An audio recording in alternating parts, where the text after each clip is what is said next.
Welcome to Africa's LSP podcast, where we explore the world of translation, interpretation, and localization, as well as connect with the language industry's top players.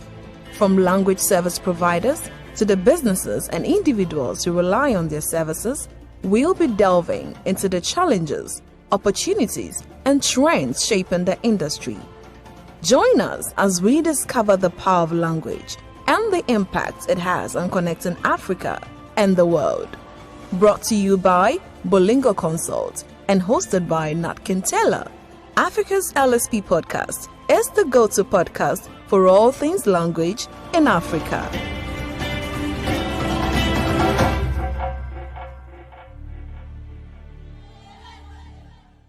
Hi, this is another episode of Africa's LSP podcast. And I'm really excited because we have an amazing lady with us today who's going to be talking to us about Yoruba, one of Africa's most widely spoken languages, and of course, a language in which I have a personal interest. My guest today is Oluwadamilare Igbayiloye. I like to simply and safely call her Damilare. She's a Yoruba language coach, a translator, a content creator, and the founder of Akonilede Yoruba, an online platform where they teach Yoruba and offer many services for the language. Hello, Damilare.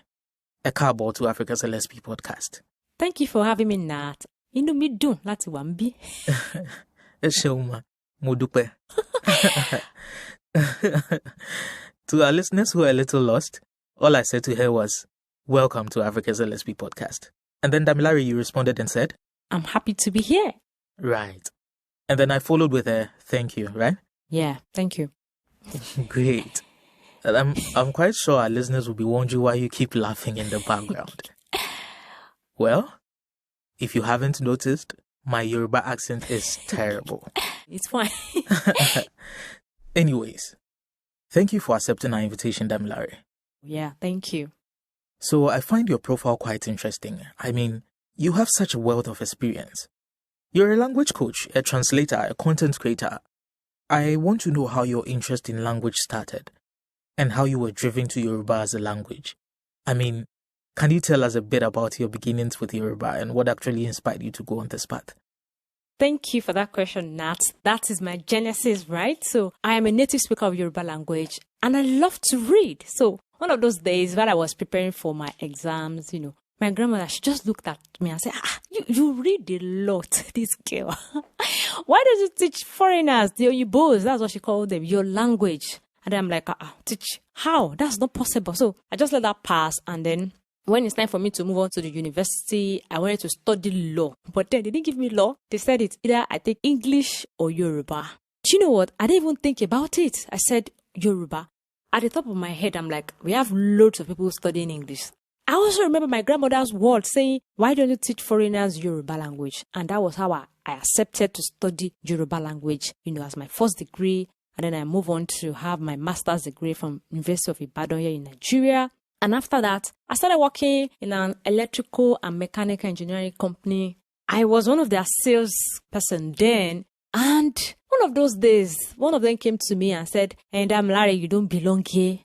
Why would you say I don't belong here? Because they will come to me to know the meaning of a word that they heard maybe on site with other engineers in Yoruba. I will tell them the meaning from English to Yoruba, from Yoruba to English and all.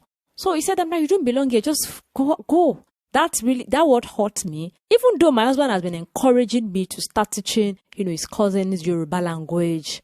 I'm like, I can't teach Yoruba, or I just want to do music with the language. Let people know me. Like, we have this popular artist in Nigeria. Yeah, she sings beautifully in Yoruba language. And I want to just be like her. I'm trying to be like someone else. I don't want to be like me. So eventually I accepted and I agreed to start teaching Yoruba language. Immediately I decided to start. We came up with a name, myself and my brothers and my husband, and we named it Akonilede Yoruba after searching for what to do. And I wrote the name on a shirt that I wore one of those days while I was going out. And my neighbor's child, I read that she wanted to read what was written on my shirt, and she was struggling to pronounce the word. And then it dawned on me, no, if a girl that is here in Nigeria, she's struggling to pronounce a word and she's still here in Nigeria, how much more those that are not in Nigeria? That means this is a major problem that I need to solve. And I told their mom, "Mom, can I start teaching, your children? And then she accepted. Thank God that she accepted. If she had not accepted for me to start teaching her children, maybe we wouldn't have Akonilede Yoruba today. So I started with my neighbor's children, and I would give them biscuits, juice, just to, improve their interest in learning, because it's not their regular subject that they learned in school. That was how I started in my living room every Saturday. That was November 2018. So up to 2019. In fact, that was the time I got a space in a school. And guess what? No parent brought in their children for me to teach them Yoruba, because there are no awareness about the importance of our mother tongue. And I was honestly discouraged. But my husband, kept on pushing me. You can do it. Don't give up. Don't give up. And here I am today. I have not given up, and I'm not sure I will give up. Oops, that's my story. That's really fantastic. Thank you so much for sharing that. I find it really interesting that at the point where you had to make a major decision for your life, you remembered your grandmother's words from when you were a child. For me, it's kind of cements that long-standing African cultural characteristic of respect for our elders, and the fact that their words carry weight in our lives. I really appreciate that. So yeah, fast forward. You learned this language and now you're, I'd say, an expert when it comes to Yoruba. How has your knowledge of the Yoruba language contributed to your career and professional life? Thank you. For me, yes, I studied the language, but it took me like up to 10 years after I graduated from school before I could own it and accept it that, okay, I want to do this thing. And trust me, it has opened me up for opportunities both locally and globally. There are things that I have been able to do that if it's not Yoruba, if it's law, I'm not sure maybe they will know me. But then, with this Yoruba, I've been able to do stuff, like I said, both globally and here in my country, Nigeria. It has improved what I've been able to do, and also to help other language teachers who study the language and they are confused. They don't know what to do about the language. I've been able to help them gain clarity. I've been able to, create a course, a blueprint course that they can follow my step on how to monetize their knowledge. And I have also gained other benefit that I can't share on air, right? So thank you. And what about economic impact? I ask this because most of the times, and more so here in Africa, when you tell your folks that I'm going to the university to study languages, especially African languages, the next thing you hear is, where do you go carry am do? And let's be honest, sometimes it's not even your parents or friends who ask these questions. Some people ask themselves, if I learn this language, how is it going to be of economic benefit as compared to, for instance, me learning French? So I'm sure there's someone listening to us right now who's in a similar situation and would really like to know how studying Yoruba has benefited you financially. Okay, the economic part, I would say it has not been, smooth, right? So when I started with my neighbor's children, she was not paying me. Like, I was just doing it out of passion. I just want them to learn the language. So money might not come first as a language teacher. In fact, don't put money for money should not be your goal. Your goal should be that I want to impart the knowledge. I want to transfer the knowledge to, the children or your students of any age that you chose. So if you want money, you need to be open to create your own content. For example, you can go into translation, you can create content for children, you can create for teenagers, specific content that can fetch you money. And after a while, like after 1 year, parents started, paying me. That was when COVID happened and everybody's at home with their children. What would they do? They want to get the children, involved with something, and they were searching online and they found a language school, Akonilede Yoruba, and they enrolled. So that was when money started coming in for me. I was not getting money at the initial stage. So for a language teacher, looking at, okay, Yoruba, why not French instead of Yoruba? I would say that you have to stay there. If you are not focused on the main goal, you might be distracted that money is not coming in, and the money might not come in at the beginning stage. It depends on who you are and how you stay true on a course. So if you are staying true with it, you will get the money if you don't give up. Thank you. I think the point about African people who learn African languages being able to monetize it is really key. And I like the work that you're doing in creating that advocacy. And also by the way you do it actually. You're showing the young ones coming up that the decision to study an African language in the university against all odds is not and can never be a limitation. What you're saying to people against popular opinion actually is that me studying Yoruba doesn't mean I have to become a teacher by all means.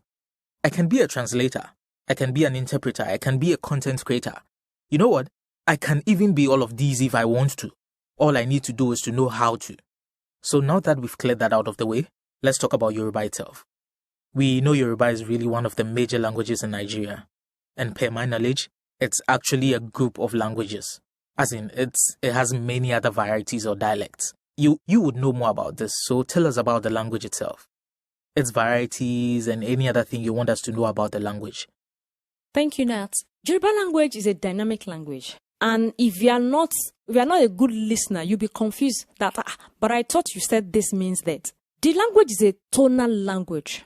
You will hear one word having 4-5 meaning, and you can only use them at different contexts. So the language is contextual. It depends on where and how you want to use it. So we have the tone, the do, re, mi. So the tone differentiates it from every other language. I don't know what is applicable in maybe Hausa or Igbo, I don't know. But for Yoruba, I know that without a tone, you can't have a meaningful word and your listener might be confused about what you are saying. And even if they are not open to listening, if they are not open to learning, they will be confused. So Yoruba language is a tonal language, and we have this standardized language that is from Oyo, and then we have the dialect that other people speak. For example, the language that they speak in Ijebu, it's different from what they speak in Ijesha, somewhere in Oshun, right? So we have our dialect that also differentiates us from each other. So these are the peculiarity of the language. With the dialect or without the dialect, we still have our standard Yoruba language from Oyo that we all speak and we are learning in school, and that's what we use to have our daily conversation as a Yoruba language speaker anywhere. Okay, great. You touched a bit on the characteristics of the language. To help us understand the sentence structure of the language better though, do you think you can delve a bit deeper into the characteristics of the Yoruba language? I mean, what are some of the interesting things about Yoruba that makes it easy or difficult to learn? For instance, something I have personally observed over the years, and even every time I hear you speak Yoruba, is that there's very clear articulation in the language. So it will be very interesting to understand some of these dynamics of the language as well. Thank you, Nat. So Yoruba language is in two forms. We have the grammatical aspect and then we have the literary aspect. Some call it literature. It's fine. So without the grammar, where we have, our words coming together, there will not be any word that will be formed. And for the literary aspect, that's where we have the culture. That's where you get to know the people, see the people, and know what they stand for as a Yoruba people, right? There's this yearly event that, happens somewhere in Ijebu. They call it Ojudioba. You will see people dressing up, wearing beautiful Yoruba clothes and all, showcasing their food, showcasing who they are. That is part of the literary aspect of Yoruba language culture. Ọmú mi rántí ìtàn bàbá kan pẹ̀lú ọmọ ẹ̀ tí wọ́n ń sin kẹ́tẹ́kẹ́tẹ́. Ọmú mi rántí ìtàn bàbá kan pẹ̀lú ọmọ ẹ̀ tí wọ́n ń sin kẹ́tẹ́kẹ́tẹ́. And then the language is where we have grammar. This is a bit difficult. If you are not good with sound, you will not understand what you are hearing. So if I say Ori and Ori, they sounded alike, but if you pay attention, let me say that again. Ori and Ori, that is different in intonation, right? Ori means head, and then Ori, that's shea butter. So if you do not have a basic understanding of Yoruba tone, you will not know that there are differences in some of the words that you hear. So the grammatical aspect helps us to understand Yoruba more and understand the meaning of words that is being constructed. Interesting that you mentioned Ojudioba. I've heard and seen a lot about this festival, and I really hope to be there one day to behold Yoruba culture in its purest form, actually. Now, talking about Yoruba culture, what are the Yoruba people mainly known for? I know for sure that flamboyant dressing will show up somewhere in your response. Yeah, because looking at you now and judging from all your pictures on LinkedIn, I see a very colorful, very African and traditional cultural look. What are some other significant ways of life of the Yoruba people that you want to share with us today? Thank you, Nato. You've been checking me all around, even on LinkedIn. It's fine. So, for Yoruba people, number one is our appearance. Number two is our culture. Number three is our food. And we have lots of them. So let me dwell on the three. Our appearance. When you say Yoruba woman or a man, the way they are dressed, you know this person is Yoruba. when you see them, sometimes when you see me, I don't introduce myself officially to you that I'm a Yoruba girl. Look at me. No, by my look, you will know that this girl, she's a Yoruba girl, and then she's promoting the language. Number 2, the way we greet. We love to greet. In fact, I remember when I was in school, we learned that Yoruba people are called Aku in Brazil. They call us Aku people because we love to greet. We have greeting for everything. As I'm doing this podcast now, they'll greet me and say, Damilare, Aku podcast, yo. Can you see that? Yoruba people, they love to greet and we show care. We are loving people. And aside that, our food, Nat, you need to taste our pounded yam known as inyon and obegusi. If you taste it, I'm not sure maybe you eat your Ghanaian food again. Are you serious? I'm just joking. But then our food makes us special and it makes us unique amongst every other African tribe. So with who we are, our culture, how we appear, our food, and how we relate, we call it Ibagbekpoeda, our social life with others makes us different and unique that people want to, relate and connect with us. So that is just a tip of what I can say about Yoruba people. Yeah, thank you. Thank you so much, Damilare.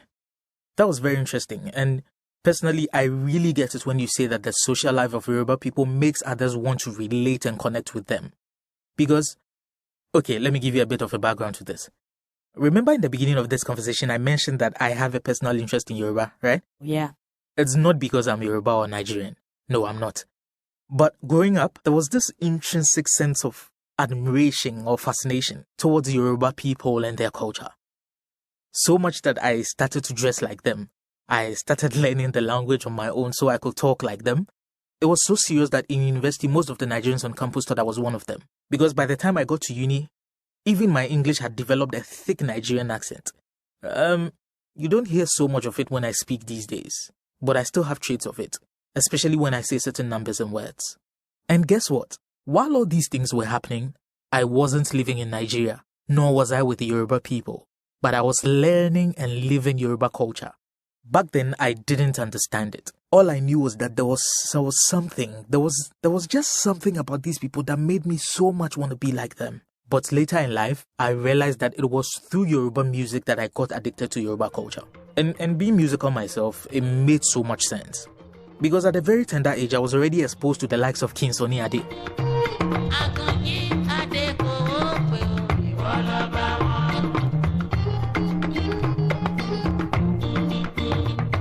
I was listening to Chief Ebenezer Obey.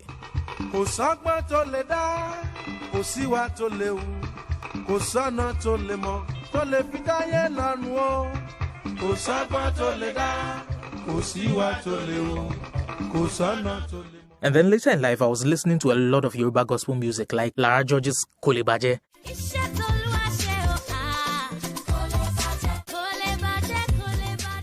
Yin Logo by Folake Omosin. And that Igwe album by Midnight Crew was also massive at the time. By this time, I was already fully in love with Yoruba culture. But the point of culmination was actually when I found Asha's music. Oh my God. Her music just did it for me. I mean, the likes of Bamidele,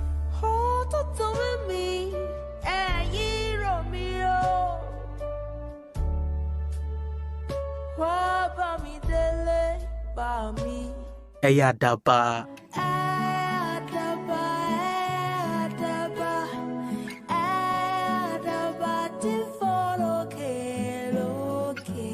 and songs like Bimbanke and so many others. Oh my God.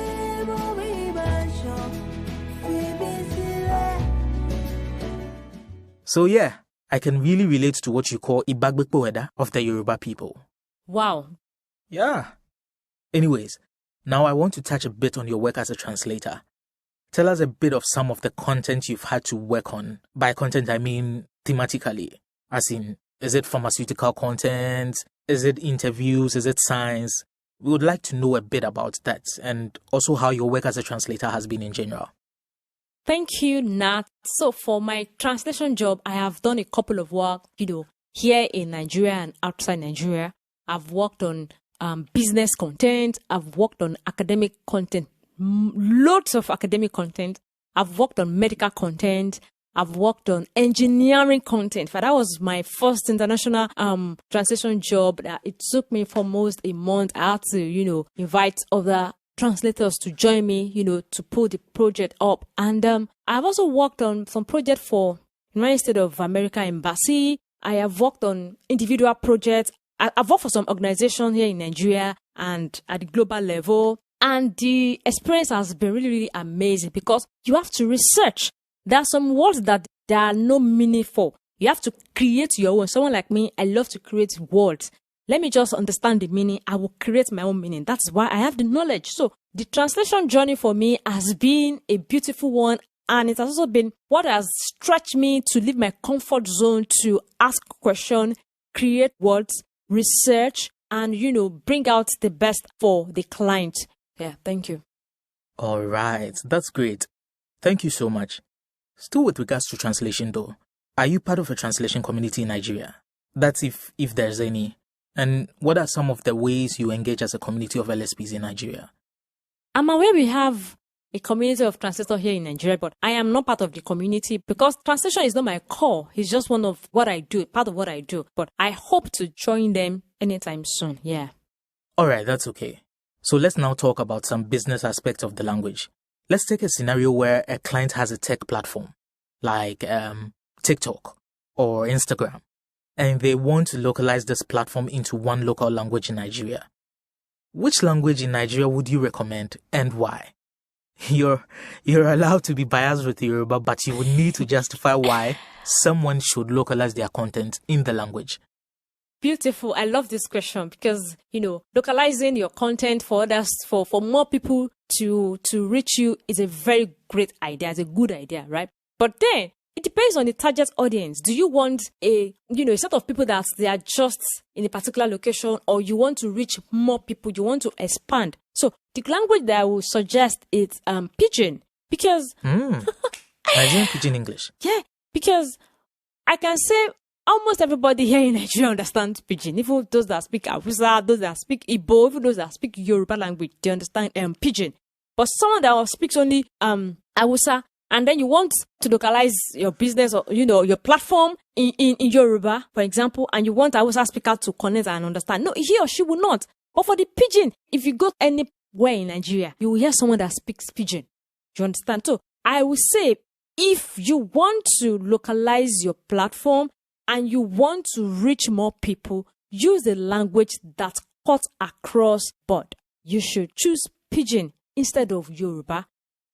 Interesting that you chose Nigerian Pidgin English ahead of Yoruba. Yeah. Because Yoruba, if I'm not mistaken, is among the top 3 or maybe top 5 most widely spoken languages in Africa. Yeah. And top 2 in Nigeria, ahead of Nigerian Pidgin English actually. Yet you pick Pidgin English ahead of Yoruba as the language with the most potential for localization. Yes. This can only mean 2 things. Either the stats are wrong, or Yoruba as a language has major challenges with reach, even in Nigeria. For the sake of time, I'd rather we not dwell on the stats. Can you, however, tell us about some of the major challenges that Yoruba and Yoruba LSPs face in Nigeria? Wow. We have challenge that has been occurring, is still occurring, and might still occur, right? So one of it, we have awareness. Parents are not aware. They are not open for their children to learn the language. That's why you see a young adult of 20, 25, 30. I receive loads of DM, most on my LinkedIn Fiverr accounts, like, daddy did not teach me, my mother did not teach me, and all. So parents are not aware of the importance of their first language. When a child is bilingual or multilingual, you are raising a child that is holistic, that understands who he or she is, even at a global level. They know their identity. They know who they are. Number 2, we don't have resources. There are no content available. For example, if I'm teaching children, it is a lot on my part, trying to get child-centered content that will simplify the lesson I'm teaching a child of, say, for example, 3, 4, 5 years old.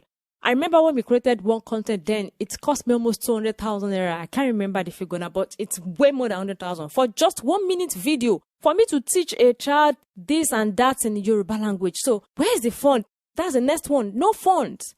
There are no funds. There are no content. There are no good policy that is, supporting the use of mother tongue of Yoruba or Hausa or Igbo. So we are facing this in Yoruba, especially with the young children. For an adult or a young adult or a teenager, you can always tell them, oh yeah, this is how to say this. That one is a bit easy.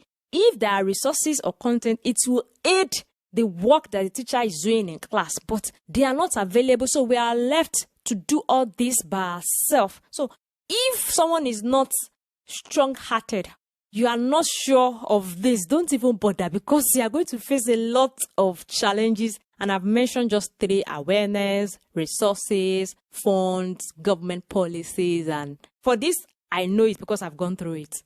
Yeah. Thank you, Damilare, for the tremendous effort you're making in promoting Yoruba. Your passion for the language is truly inspiring, and I believe that your work is helping to raise awareness and promote enlightenment about the importance of learning and preserving African languages in general.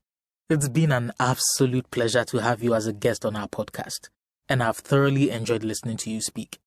Thank you.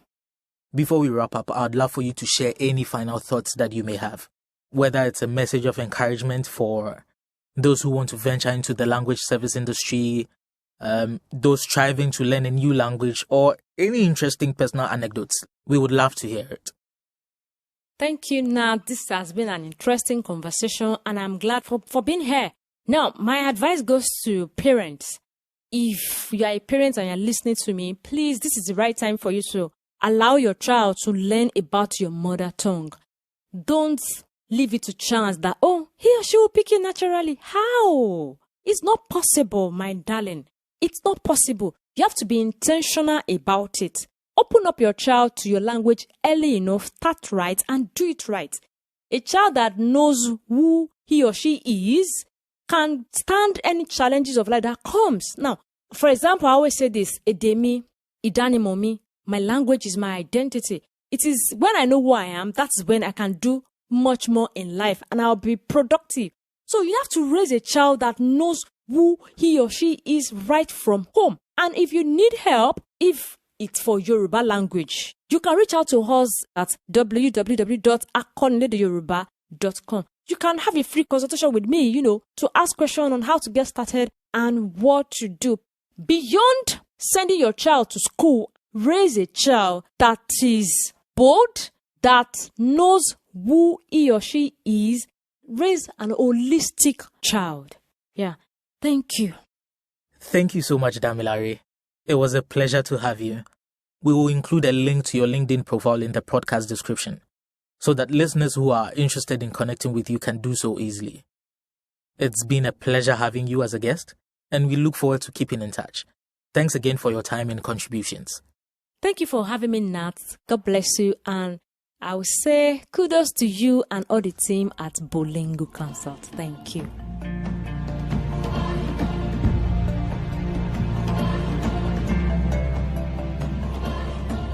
Thanks for tuning in to Africa's LSP podcast. We hope you enjoyed the conversation and learned something new. For feedback or enquiries, reach out to us at podcast@multilingualconsult.com. Don't forget to subscribe, rate, and review us on your favorite platforms. Until next time, stay curious and keep growing.